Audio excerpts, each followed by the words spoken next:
Butts. Alfred Mosher Butts. This is the man who invented Scrabble.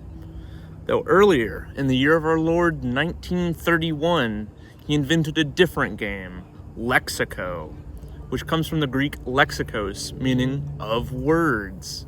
Gameplay consisted of players drawing 9 letters out of a bag of 100 tiles and trying to make words with them. Sound familiar?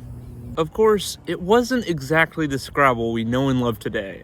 There wasn't even a board, but the tile set is almost exactly the same one that we still use today. It was just that good that it hasn't needed to be changed in the last nearly century of existing. It's basically the horseshoe crab of board game design. The marine biologists in the audience have probably got a good chuckle out of that one. But how did Butts make such a perfect tile set? Well, he had an epiphany while reading Edgar Allan Poe's The Gold Bug, an amazing book I highly recommend you check out immediately after finishing this video. In it, there's a line that contains the frequency distribution of letters in English. Think like the RSTLNE on Wheel of Fortune, but for the whole alphabet. Our buddy Alfred had the idea to make the more commonly occurring letters more likely to show up in the set of tiles, but worth less points. But how would he figure out what letters were the most commonly used? He couldn't exactly look it up. The most complicated computer at the time looked like this. Instead, this poor chap went through the dictionary, the Saturday Evening Post, the New York Herald Tribune, and the New York Times, and manually counted up how many times each letter was used.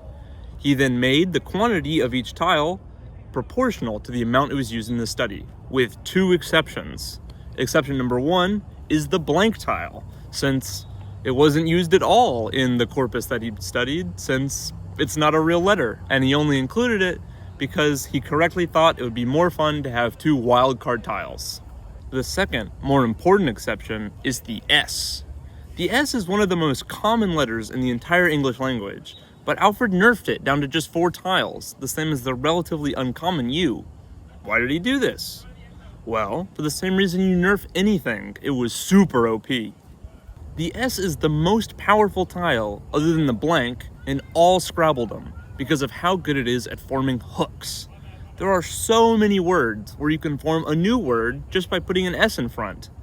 And because of how English works, well, with all the verb conjugations and plural nouns, basically every single word can still be a valid word if you just slap an S on the end.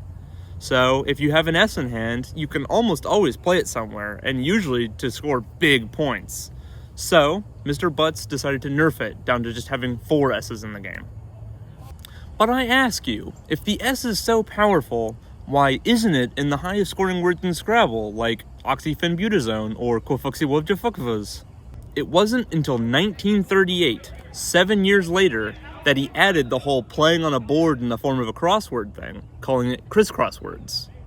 10 years later, James Bruno, one of the 2 people that bought the original crisscross words, bought the rights to the manufacture of the game, and he made a few key changes, including slightly changing where the premium squares were, and much more importantly, changing the name of the game from crisscross words to the more iconic Scrabble.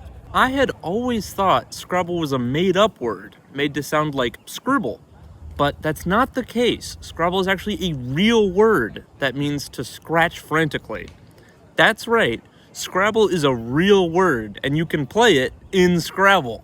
So go out there and share the news, and while you're at it, give this video a like and a comment and a subscribe and whatever. And have a nice day.